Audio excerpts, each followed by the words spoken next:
The vocal chop there gets me every time, and I'm really nervous that they're not going to mute our mics one day and you're just going to hear me and Frost. Because it's much less appealing when we're just... we're not professionally trained vocalists, despite what recent singles may have otherwise convinced you. Dig yourself out. It's fine. We got a blitzcrank. Just take it. Go. Keep digging down, Dracos. We got a blitzcrank, Mad Lions. I mean, you've seen this one from solo queue. Everyone knows. Try your hand. Fish. See what you got. Some early trinkets going down, but otherwise a pretty standard defensive start. Meanwhile, G2, when they got vision of Mad Lions pushing on the bot side, they got that cheeky ward up on the red buff. It looks like they'll get information about where Shadow is going to start with this Lee Sin. And we can already see, I think, Frostgrown, you talked a lot of agency on the Mad Lions side. Obviously, Blitzcrank, bam, early aggressive plays. On the G2 side, if we just compare bot lane summoner spells, it's a tale of two bot lanes right now. Both teams clearly have a different mindset and exactly what they want here out of the early game. Hail of Blades Callista versus Teleport Comet Varus. Do I need to explain this one? I don't think you do. People can see for themselves. G2 maybe going to be on the back foot here. Varus, obviously, once he gets those items, once he has a bit more, you know, once he's able to spam those abilities out more and clear those waves, he doesn't necessarily have to interact, but can struggle early on. So let's talk a little about early game objectives here for both teams, Frostgrown. Because G2, as mentioned, summoner spells may indicate playing a little bit more chill, a little bit more back. But what exactly are Mad Lions trying to do with this composition early on? I mean, kill them, particularly through the bot lane. It's also going to be pretty important to see if you can burn the Zoe's flash early on. As soon as you can burn that flash, because she doesn't really get to contest wave clear until level 5, you get a lot more control over that lane, get more control over mid lane, gives you more control over the rest of the map. So if there's an opportunity, I should expect to see Shadow kind of peek his head mid lane, see if he can get that flash from Zoe, and give Humanoid a lot more control there. And for Humanoid as well, I mean, this lane just generally pretty safe early on as long as he avoids Yankos. I like it. He gets a little bit of early lane priority. He lays down that vision, trying to account for Yankos coming through the river as well as coming over the wall with the tunnel. So good heads-up ward placement and use of the pressure there. Yeah, actually a lot of respect coming out of Humanoid. It's not super uncommon to see someone take a cleanse when they're across from Zoe. Obviously you get tagged with the Sleepy Trouble Bubble. You then get nice chain CC from the Rek'Sai knock-up, and it's going to be pretty easy to walk you down, especially with Yankos on Hail of Blades as he spotted out on that ward on try. Not a bad trade there from the G2 bottom lane, but of course the G2 bottom lane has also been the G2 mid lane and then the G2 bottom lane again, and then at some point they were both mid laners. So if you're hanging out in chat, you can spam caps or perks to tell us who you think the better mid laner is in this case. Who would you rather see in the G2 mid lane? We've seen both versions of G2 now. Which one did you prefer? Well, I got the chance to sit down and talk with Reckless on the Fnatic podcast just the other night, and he was basically like, Caps is the better bot laner and the better mid laner because he felt that he was more mechanically proficient than Perks, that when you're across from Caps, you can really feel the fact that he's just thinking about the game. I think he said, quote, there's just one Caps, and sometimes he just does Caps things. So gonna have to go with Reckless there, Caps in both positions. Damn. I feel like the Perks fans are out there already they're just so upset already.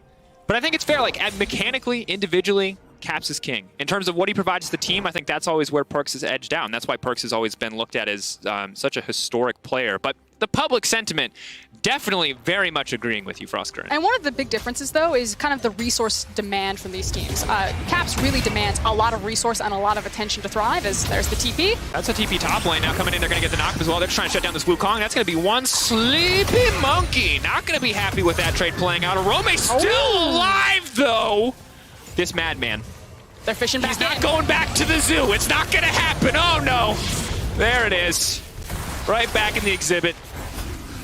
Waving the white flag right there. Anytime you see a level 3 dive like that, now level 4 dive, it's pretty coordinated. It comes from straight from the playbook, so G2 have run that one a couple of times. You see that all the time from other teams. For Arome, he often plays weak side of the map and got punished that time around. Yeah, and that's the power of that Summoner Spellbook, because the Captain's going to be hurting too much from that one.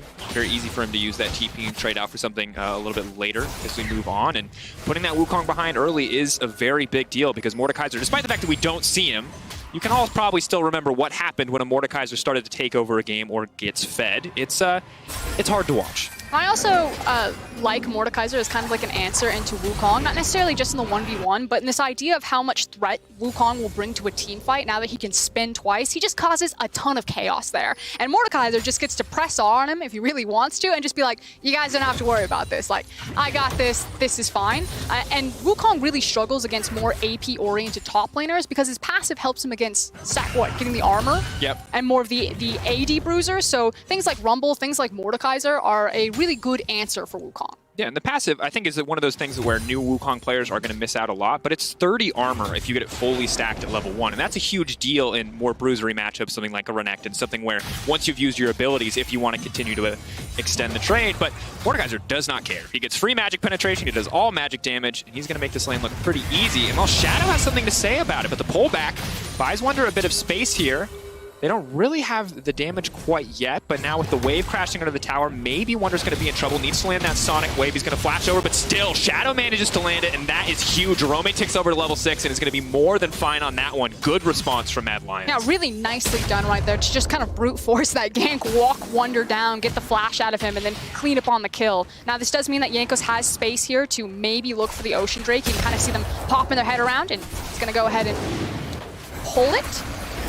And this is pretty big when you think about you're playing against a Kalista team, Frostcurrent, who has a lot of that innate objective control, who could start to look for Elder Dragon as a potential way to really force this game wide open. And Elder Dragon is one of those things on this patch and in this meta that we've seen be hugely important for a lot of team compositions. So in the LPL, there has kind of been a tendency where you are seeing more of the scaling picks. You know, we saw Vedius talk about it at top of show. You still have your Corkis, your Azirs, your Syndras kind of running around. But in the LPL, we're having a lot of like blind picks, Renektons and the Wukongs, the Kalistas, these champions that are really good on 1 and 2 items, and they can try to play for that Elder rush and just burn down these objectives, grab Elder, and snowball and clean a game out. So I feel like there's a lot of versatility actually in the meta right now, and we're going to see what teams prefer which. Do you go back and play the scaling, or do you try to play more of this mid-game centric comp and play around those Drakes? And that is the question. Of course, not everything is focused on the early game here, but what we are seeing is now that there's a few levels under G2's belts, they are just dominating this bottom lane. So much pressure has been put down top lane that it's just allowed them to take full control of these waves. Obviously, no real wave clear on the side of the Kalista Blitzcrank lane, so Perkz just gets to queue that wave through, push it into the tower, take absolute control, and you know, this is the kind of play that you love to see from G2, where they start to take over a game with just small advantages, and then it just starts to snowball out of control so incredibly quickly. And this is also a staple of what G2 have been doing with their bot lane, regardless of if it's Perkz or Caps. Reminder that when Caps was playing that Taliyah bot lane, they did something very similar, where it was kind of like level 2, level 3, they're diving behind the tower, they're constantly brute forcing these bot laners out, and it's so well played with G2's pressure game to pull Perkz and Jankos over there and completely push Carzzy and Kaiser out of the picture. Yeah, and it's so difficult now because you can see Kalista has to buy boots too. She's going to be working towards Blade of the Rune King to sustain early in lane, but we're not that far from an Umbral Glaive for Perkz. That's 50 AD, it's 12 lethality. You get cooldown reduction for free for some reason, despite there being no cooldown reduction ingredients, and it's easy to buy. It's incredibly powerful. It denies vision, something Blitzcrank would love to have here in the mid game. So while I respect the Mad Lions, you know, they're getting this Herald, they gave it the Varus, they wanted to try to counterpick it. We are seeing why people prioritize this pick, because it is so damn oppressive if it starts to win the game. And just really gold efficient, and then hence a lot of wave clear, like you were talking about, the fact that they were able to just freely push waves, get them under the tower, and start chunking them out. I like this. This is the first time I've seen this one. Of course, you can see the level difference, but we're going to see that shockwave coming in, and Shadow coming over the wall. That's a bold one there, buddy. We'll call that buying space for his mid laner. They're pulling Kaiser, bringing in the extra big guns. I don't know if this is the situation where he wants to be pulling anybody yet, but we'll find out. So for now, Frosco, we've gone from what felt like it was going to be a very explosive, mad early game to G2 kind of matching them at every turn. So far, it's just 1-for-1, all that action around the top lane, and G2 pressuring out so much on the bottom lane that we do have almost 1,000 gold advantage. And now we've taken Carzzy's flash as well, so that Kalista's going to have to be careful, because there's no Tom Kench to bail him out if he mispositions this time around. Yeah, 6 to level 5. I do want to credit Mad Lions for making that swap, trying to get Timbo back into this game by swapping up into the Herald, beating G2 to the punch, and now having that to potentially take down a tower. But you can see that Carzzy, he's been dragged around this map a lot. He's at an experience disadvantage now, 7 to level 5. He'll soon tip over to level 6, but that's kind of the a big option play for Mad Lions, is if you don't have that Callisto ultimate, you lose a lot of that kill pressure. All right, Roman can Nimbus strike out, but now he has to run. Cyclone's going to give him a lot of movement speed, but he's already been pulled into the death realm. Keep in mind, he does not have the clone. He already used it a little bit earlier. He's going to use the second stack there, and Caps shows up, but he's just watching. He's just spectating. He says, don't worry, buddy, you got this. I'll respect the one-on-one. Gives him a golf clap, and Wonder's going to grab a kill. He was really the cheerleader Zoe right there. I will say, though, that Caps has been involved everywhere on the map. Kind of back to Caps things. Just not even playing mid lane. He's just piecing out. Yeah. And I think that's the thing. Like, look at this. It's a 30 CS deficit in mid lane. I don't want to undercut what Humanoid's doing, which is making good on the time where Caps leaves lane, pressuring out, getting things done. But every time Caps leaves, he's getting something. And that's a big deal. But now the Herald being used, Kaiser set up on the side. I don't think G2 really have the tools to defend this one, but I don't know if Mad can commit for the full tower. It looks like we do see the TP coming in. Mickey now caught off to the side. Only level 5 here from the Blitzcrank, so not going to have that extra ult burst damage. The flash away, Jankos. Challenging Spine as he now pushes forward. He's going to find the knockup. Carzzy, the King flash over. Shadow, not what he needed. Is going to be able to walk out, but now Jankos goes right back in. That is definitely not a good ult. Throw the Blitzcrank right into the middle of him. One more kill. Is it going to be enough to get 6? Because that's going to be huge. Kaiser trying to get that last auto, but no, Perks just cutting him down. A massive arrow, and now Zoe coming over the wall, so he trouble doesn't connect. Kaiser, or Carzzy rather, trying to step his way out. Ulti connects, double kill for Perks. Q over the wall. Will not land anything else, and Phase Rush will ferry Humanoid to safety, but that was a massive skirmish. It was a really good read by G2 to see what Mad Lions wanted to do. I do want to credit Mad Lions still, though, you know, having Kaiser underneath, able to pick out Mickey, and yeah, not immediately burst him the Tom Kench too tanky there, but being very creative about how they were setting up on the mid lane dive. But you could see that G2 read that, pulling the teleport from Perks, Yanko standing very far to the other side of the lane, so... Well, and I think maybe not even reading it, but just having the necessary resources to respond here. And this play is so tragic, both for Jankos and also for Kaiser. When we look back at this Blitzcrank here, I think he's just trying to get this last auto. He just desperately wants to finish this kill, and he just can't get it. Luckily, Carzzy's there to clean it up, but now you see the raw power of Boris with the Q-Max, and Carzzy, yeah, just getting sniped out there, Frosco. Yeah. Not much more to say. I do still think that G2 read it, though. We didn't get to see the initial setup when it came back to that replay, but you could just see that G2 were like, okay, here comes the mid lane play. They want to play around the Herald. They pulled all the resources in, and credit to Mad Lion for getting a couple of kills there, but G2 held pretty well. Overall, though, the gold starts to get a lot closer. And if we can, of course, take a look at the gold between each of the players. Observers, whenever you get a chance, thank you so much. Just to look at some of the differences we see in respective lanes. So despite the massive CS deficit in mid lane, Caps is about dead on even, a small difference there, but you can see the bar is huge advantage, and now Yanko's going over the wall, trying to steal this one away. The knockup. Yankos is going to take that one down. Perks now backing off, though. They got what they came for. They do not need to overcommit for the fight, but the TP's here from Caps. Goes up the bubble, the pullback, that's gonna be 3. The ult from Kaiser, big damage. Infernal Rift now coming in. There's a monkey here, but he's not gonna find too much purchase there with that ult. It's Death Realm for Kaiser and Wonder in the backside. Meanwhile, this is an absolutely insane team fight. It's messy, it's a back and forth. That's gonna be a shutdown. Arome going over the wall. This one's a bit of a fiesta, folks, but Shadow will go down in the end, and G2 are still coming out on top. They've already got the Drake, and now with that Sleepy Bubble, Trouble Bubble connecting, looks like they're going to grab the follow-up kill as well. Humanoid dunked down, Arome has to run for the hills, and G2, after that one, are in absolute control. And the extended fight, it was very messy, but it was G2 that came up on top and stole away the Drake. Right before the team fight happened, you actually saw the reset come from Caps. He's on base right now, but of course, since he has the spellbook, he's got his TP back up. And then here comes the double TP and what I like to call the clown car ward, where it's the 2-for-1 special. You think you get 1 TP, suddenly multiple people are flying off of it. Now the team fight starts and it looks good. I like the fact that they hit the shockwave and then Kaiser goes forward to try to immediately silence and follow up on the burst damage. But things get really messy from here, and G2 do a really good job just kind of standing in front of Perks and letting Caps and Perks use this poke to chunk people out.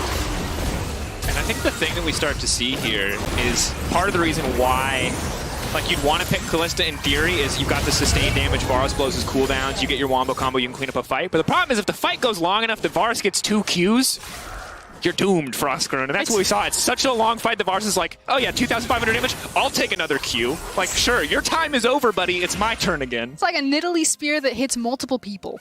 That, you know, that doesn't sound imbalanced at all. And travels, I think, what, twice the speed? Yeah. Wholesome. You can see why it gets toned down a bit. They made their bed. Absolutely. But of course now, 3K gold lead, double dragons. It should have been a dragon over to the side of Mad Lions. And Vars is only getting stronger. On the way to that second item can be the Youmu's, can of course be the Duskblade as well. And Wonder's getting scarier. Obviously very comfortable in that 1v1 versus the Wukong. Caps is on one item, and mid lane tower I think has to be the next big objective in the side of G2 once they secure this Herald. Yeah, and that's the big thing. They'll get the Herald. I expect that they'll use it into the mid lane. Now, there is still a lot of great wave clear on Mad Lion's side. The fact that Humanoid is on something like the Orianna, he has both access to his flash as well as his cleanse. So they're going to have to at least force him to back up, but he should have reinforcements. And Mad Lions are showing that, you know, they're ready to look for these skirmishes and these fights. So as we see G2, they're pulling down to Carzzy. Oh, just pulls him straight into the Death Realm. Carzzy maybe feels okay about this one as soon as he dodges out on the E, but now he's trapped in melee range, and the positioning there on the Death Realm is so solid. Perkz wants to snipe that one out, but Wonder will go on a rampage. Respect to Perkz, throws 2 abilities to try to kill steal that one. He just wants an assist, friend. That's all he needs. Carzzy, I want to say, stayed a little bit longer than necessary to force that tower down. I'm like, they're going to go mid lane. They're going to play the Herald, and then maybe they'll get the Wukong to come down, look for the flank. This will be the big team fight. But Carzzy's like, I will overextend for this bot lane tower. It's fine because in the ring around, Wukong also gets top. So, hashtag worth? Absolutely. And Frostgren, when we talked about this matchup coming into the game right after Analyst Deaths, like, oh, Analyst Deaths are all in favor of G2. We're like, there's some potential for Mad here. And a lot of that for me was because sometimes G2 just, well, they mess around a little bit on day one, as we see here. Cap's going to get kicked back. That is far too clean from Shadow and Humanoid. Excellent play there. We'll forget anything I was talking about. Well done by the side of Mad Lions. Sets the ball down, waits for Zoe to come back immediately into Shockwave, and just spoon feeds it to Lee Sin. That was so clean from Humanoid and Shadow. Shadow and Humanoid, professional footballers. They're in the wrong career path. That was a, open your mouth, Shadow. Here comes the airplane. Just spoon fed. Now what's the follow-up, however? Good news is, like, obviously the Orianna is scaling up. A few more items means that shotgun effect in these fights will be good. But let's take a look at this one more time. Playing super aggressive there, Caps. Making sure that, Caps is thinking like, yeah, I'll eat the Shockwave, but I'll tag him with the Sleepy Trouble Bubble. It's fine. Like, I'll trade for the ultimate there. But then when Lee Sin shows up, it just finishes him off. Yikes. Yikes. Indeed. Yeah, that one very difficult. Now we see Shadow with a few more items under his belt. Of course, ultimate not available quite yet. Meanwhile, there's fight breaking in the mid lane, and Perkz has now been isolated, but he can't finish the kill. That damage has to be illegal. There's no way that's allowed. That was far too much. Well played by Perkz. And here's the play that we were talking about earlier. We knew that the Herald was going to go into the mid lane position, and now that Humanoid is also dead, it's going to be far more advantageous for G2. They're going to get a big chunk on that second tower. And that's very scary now. Frostgren and G2 pushing in. Shadow just going to smite that one out, and the rest of the team will pull back. This is not a team that you want to walk into fog of war against. They've got the tremor sense, and they've got more than enough poke tools to one-shot. Let me check. Yeah, literally anyone on the enemy team. Did you do the number math there? No, I just pretended I did the number math. I just paused dramatically so people would think I did. But, yeah. 2.5 item Varus. There's a Zoe who is level 11. It's going to be more than enough. Yeah, and unfortunately, because they lost their primary wave clear with the Orianna, it was 2 towers. There's then waiting for Mad Lions to respawn, get back out on the map, means that G2 can just fall back to his Infernal, reset. Baron's not even up, so there's nothing that Mad Lions can trade. They lost really massive right there. Yeah, because the thing is now that we're out of the Mad Lions kind of advantage state, as we go further and further into favor of G2 here, 3 Drakes as well. We're waiting for that Wombo combo. We've been here before. You see it anytime there's a lot of AoE on a single team. But I think the thing is it gets harder and harder when the enemy team can just choke all of your vision out. Yeah, especially with items like Umbral Glaives that you were talking about, that will help G2 stay really safe and trying to avoid that potential Wombo combo, because it really does rely on either Kaiser setting up, Carzzy setting up, or Orome getting into those back lines. And now you see the gold here, a pretty clear indicator of what exactly is happening. Both Perkz and Wonder are far ahead of the curve. Cap's, of course, suffering a bit in gold, but as we mentioned earlier, he's not really laning. He's playing Season 2 League of Legends, or Season 1, I guess, where there was a roamer. You know, we had weird bot lanes. We call it the Moscow 5. The Moscow 5. He's given us the Moscow 5 Cap's impression. He is anywhere but his lane at any given moment. He is here to support the team, to make the plays that Mickey can't since he's stuck on Tom Kench duty. So devastating on a champion like Zoe because she is so oppressive in her range and her control of areas, and then you give her to a guy like Caps. Yeah. Looking a bit grim here. He's going to try to steal this one away. Humanoid, though. Small victory. Yeah, quick on the trigger finger there. We'll steal the blue back, and luckily they're getting some pressure on top side. But I think this is the part of the game where it's gonna have to slow down a bit, just because until someone on Mad Lions missteps, it's hard for G2 to force a further advantage. But we can talk about kind of where areas of the map are that G2's composition really thrives versus areas of the map where Mad Lions comp really thrives. Anytime G2 obviously get you underneath the tower, it's poke comp. It's gonna hurt. Playing around a lot of walls, being able to play off of the Sleepy Trouble Bubble, that's what G2 really thrives. So when you see them grouped up like this, you can see that no one's standing on that tower for Mad Lions for good reason. It is a death sentence. Now, Mad Lions, again, creating numbers advantage, hit and run style of League of Legends, finding someone in setup, and then trying to get that big wombo combo fight. But as I say that, this is not it, guys. No, sadly, it's not. We're setting up, we're setting the stakes, and it's classic Caster Curse. We're like, there's no way. They need to set up the vision, and then they just sneak a Baron. They just break open an inhibitor. It's that little voice in your head where you're like, okay, surely they'll find an answer here. But G2 are just like, no, there's no answer on the map. You picked wrong. We will take the inhib tower. Take everything from you. But not taking the inhib, which I like. Yeah. It's too early on in the game. And remember, for Mad Lions, if this was last split, I think we'd look at a Mad Lions loss to G2 in week 1 and be like, it's whatever, you're the new guys on the block. But now they're the team that we really expect to be pushing third, if not more, after their victory over G2 last playoffs. So to lose in this fashion in week 1, where you just are kind of getting systematically at this point dismantled by G2, is not what you want to see from a team that I think we had such, I would say, high aspirations for. You know, I don't actually really mind it. Like, I totally see where you're coming from. Yes, there are much higher expectations on Mad Lions. People are excited, they're behind them. But for me, I still don't feel like there's a lot of pressure on Mad Lions. I feel like it's more of like, we have the opportunity to go to Worlds and our first season at the LEC in one of the premier regions in the world. Like, they almost feel like puppies, and they're just like, they're chomping. Right? I should have said horses, chomping at the bit. We mixed the analogies there. We're racing There's a lot now. of rookies. Puppies are fine. Puppies. They're very aggressive puppies. I don't know how that is for branding. I don't know how lions. They're lions. Why didn't we think of that? There's that adorable thing though where cats and dogs have like little lion mane that you put on them. Have you seen that? I like that. We tried to put Ender in one. We did successfully, by the way. He wasn't interested in that or the D&D that we played with him, but we tried. But the main point is that if Mad Lions are going to get danced around or pulled apart, I would actually expect it to be in this fashion. You know, they have proven that their strength is that they're not afraid of you, that they are willing to step to you, but their consistent macro calls are still lacking comparatively to our big 3 teams, the G2's, Fnatic's, and Origins. So I actually don't mind seeing them lose like this. I would actually expect it, especially across from a G2. I mean, that's, I think, fair to say. I think a G2 loss is very often a question of when, not a question of if, at least here domestically in the LEC. But that said, still a lot of chances for Mad Lions to put up a good fight. Sadly, G2, I think, painfully aware of what Mad Lions' composition is trying to do and not really giving them any of those openings. But there is going to be an opportunity. Infernal is going to be spawning in 26 seconds. This is how this is going to go. Either Mad Lions will survive this team fight. You can see Arome looking for the TP here, joining himself with the fight. Mad Lions know that this is like the line in the sand that they're going to draw, or G2 win here, rotate into a Baron, in the game. Yeah, the 2 dragons you do not want to give to the Varus Zoe composition are as follows: Infernal. Ocean? And Ocean, yes. Ocean most primarily, but now we have to see. Are they just going to try to steal this one away before the fight kicks off? Kaiser taking a big chunk before the fight even starts as he misses the hook there. Caps free firing. No reason for G2 to commit here. They can just take their time on this one. Exactly, which means that the onus is on Mad Lions to pull the trigger quickly before they get chunked out with poke here. Arome waiting off to the side. They need to combine the Cyclone and the Shockwave.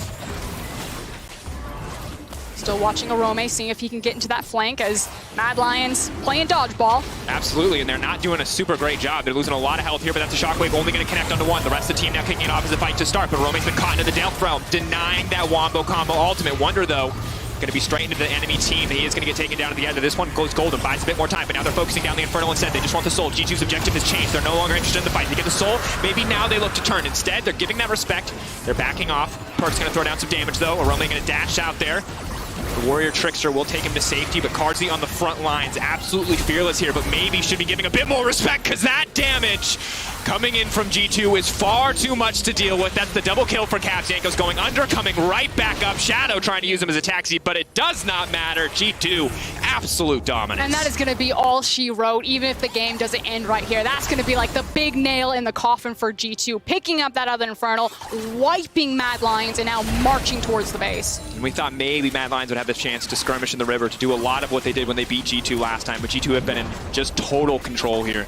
And I love that team fight because it's a great example of one of the things that G2 are strongest at, which is playing slow fights. Now, a composition like this, poke composition, you have to play the fight slow. It's about landing that poke. It's about those minute by minute, or excuse me, second by second decision making, like you called in the fight. It was about poking, and then as soon as the Infernal was low enough, the objective changed. It was about securing that in zone control. And we see it time and time again that G2 are consistently making the right second by second call, and that's what puts them on top of the LEC every time. And Frost, the thing I have to point out there for communication is they recognize that Shockwave comes in. The thing we have to respect is Wukong. What happens immediately? Bar Assault and Mordekaiser ult. Yes, it's redundant CC, but they know the only way they lose this fight is if that Wukong gets into their backline. Everyone is ready to stop that from happening, and just the control here. It's slow. It's patient. It looks like they're losing. It feels like Mad Lions are getting baited in, and then just like that, boom! Infernal soul damage. You didn't want to give it to him, and now you got to pay the price. So good from G2. And we said, even though the game didn't end there, that was probably going to be the nail in the coffin. Now, Mad Lions still have the potential for the miracle. Maybe oh, he cleansed him. Didn't work out there on the QSS. I was trying. I was like, okay, we got to keep him interested. We got to keep it tight right now. And no.